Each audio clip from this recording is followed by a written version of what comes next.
Gujarat agriculture બેંકના 3 કરોડ કરતાં વધારેની રકમના ઉચાપતના કેસમાં પોલીસની એલસીબી શાખાએ બેંકના તત્કાલીન મેનેજર એવા આરોપીની ધરપકડ કરી રિમાન્ડ મેળવ્યા છે અને પૂછપરછ હાથ ધરી છે।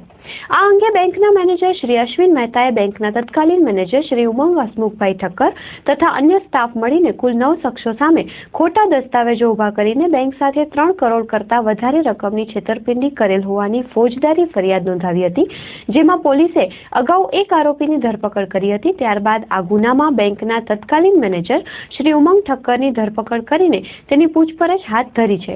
આરોપીની સામે ખોટા ચેકો રજૂ કરવાના, ખોટા દસ્તાવેજો ઉભા કરવાના તથા બેંકના રેકોર્ડ સાથે છેડા કરવાનો આરોપ છે, જેની તપાસ પોલીસે હાથ ધરી છે।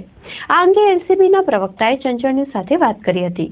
ગઈ તારીખ 15/1/2015 ના રોજ કચ્છ જિલ્લા Gujarat state cooperative agriculture and rural development bank લિમિટેડના મેનેજર શ્રી અશ્વિનભાઈ મહેતા જો આ કેસમાં ફરિયાદી છે, તેઓએ ફરિયાદ ભુજ બી ડિવિઝન પોલીસ સ્ટેશનમાં આપતા જણાવ્યું છે કે તેઓની બેંકમાં અગાઉના બેંક મેનેજર તથા તેઓની સાથેના સહ આરોપીઓ ક્લાર્ક અને ઓડિટરોએ એકબીજા સાથે મદદગારી કરી અને આ બેંકમાં રૂપિયા 3,10,95,774 રૂપિયાની ઉચાપત કરેલી છે તે મતલબની ફરિયાદ અત્રે આપેલી હતી। તે ફરિયાદ મહેરબાન પોલીસ અધિક્ષક સાહેબ ભુજનાઓએ એલસીબી શાખા ભુજનાઓને સોંપવાનો હુકમ કરતા તે તપાસના અંતે આ તપાસ અમલ કરેલ છે। આ તપાસમાં અત્યારનો જે આરોપી છે ઉમંગ હસમુખભાઈ ઠક્કર, જે અગાઉ આ બેંકના મેનેજર હતા, તેઓની ધરપકડ કરવામાં આવેલી છે।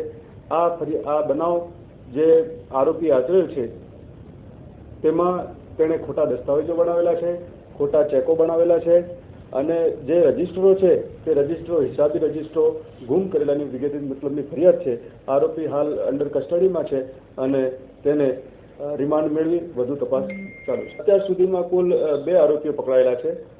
ફરિયાદમાં કુલ 9 આરોપીઓ છે।